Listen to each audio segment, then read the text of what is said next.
Hi there, it's Larold. Today I'm going to be talking about Blizzard's brand new revamped UI, which they're adding to the game in patch 10.0, the Dragonflight pre-patch. Blizzard's default UI is almost 20 years old now, and it has really been showing its age. While they have made some improvements to it over the year, the default UI is ugly and it's barely customizable at all. It runs really smoothly, and that is the big problem that I have had with UI add-ons like ElvUI over the years. They look nice, but they waste CPU cycles and they reduce your performance in raids. It's just a fact. I've spent tons of time testing and building a UI throughout the end of Shadowlands that works pretty well, but even so, a default UI performs better. I've had better FPS raid testing with no add-ons than I do in normal farm raids. But the default UI in Shadowlands and before is ugly, and I can't move everything around where I want it to be, so I can't justify using it. That's not going to be the case anymore. I'm going to become a mostly default UI gamer. Blizzard has added 3 new ability bars, which you can turn on in the interface tab, which helps fix one of the problems that the default UI had, and you can move almost every component of the user interface with the new edit mode, which you can find in the escape menu. Right now I'm on the PTR login screen, and as you can see I have 0 add-ons installed. So let's just go ahead and log in and take a look at what the default UI will look like the first time you log in with, no add-ons on patch day of 10.0. I have 5 action bars turned on. These may, be mostly off when you log in, but anyways, here we go. So this is the default setup. It looks like this. Yeah.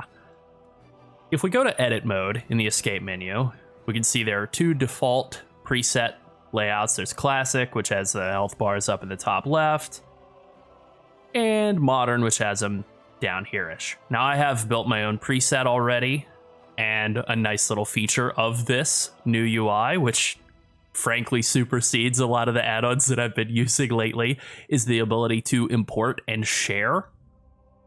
So here I can click share, copy to clipboard, and then share that to anybody I like, say somebody who's watching this video right now, and that will be pinned in the top comment below.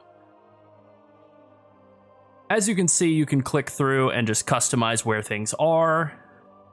And it's pretty impressive the amount of control that they've given to players here. Alright, so now I've logged over to the beta where I have Weakauras turned on and imported just so that I can kind of show off how they look around my UI as it's set up. So I have Weakauras open just to see here that my UI kind of fits in pretty nicely with the Weakauras.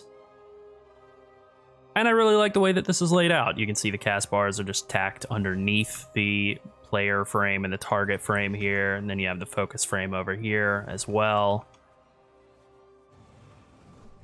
For the most part, this really is like mirroring my UI as I had it set up in a way that I'm pretty satisfied with.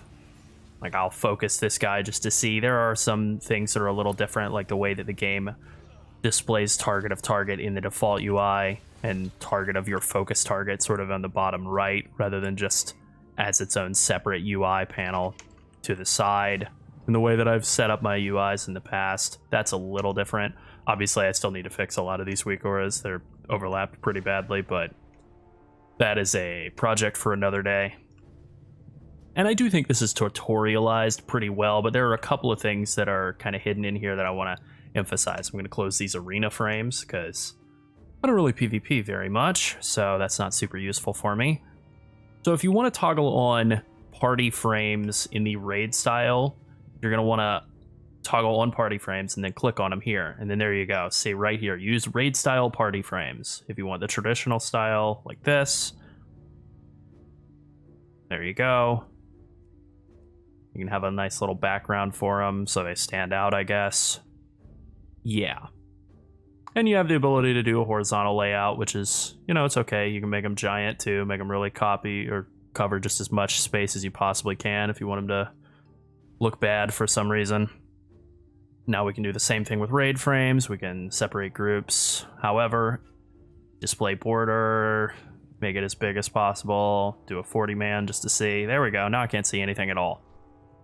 I think my favorite thing with what they've done here is how easy they've made it to swap things between characters. Like if for whatever reason I wanted to move my raid frames down here, on retail I'd have to do that on this character, and then every other character I would have to log over and do the same thing.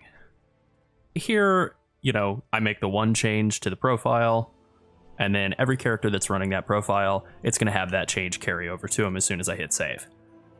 It's also really easy to swap between profiles. Like this is the work in progress version that I had before I, you know, called it new Herald UI. It looked more like this, a little, you know, unfinished, some stuff in different spots.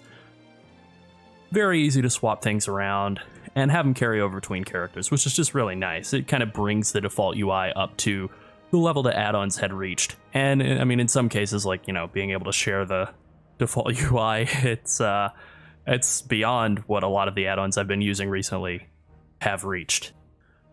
That's great. There's a lot of other little things, like you can swap the orientation of the buff and debuff frames from horizontal to vertical, depending on how you like it. Same thing goes with the action bars. Like these I have vertically aligned so that they'll stack, you know, in these little nice 3-column high stacks, I guess. 3 rows high anyway. These are obviously oriented this way. Now, there are some limitations, like you can't go below 6 icons. You know, you can't have 1 button action bars. But I think that's a price I'm willing to pay to have this much power and customizability available just in the default UI. I think they've done a pretty good job. And obviously they're not done, you know, stuff like that is feedback I'm sure that they'll be happy to get and probably iterate upon as time goes on. But anyways, this is kind of a short video. Definitely worth getting in there and just playing around with and looking at all the cool new stuff you can do with the default UI, and this is really good. Okay, that's it. Thanks for watching. Bye.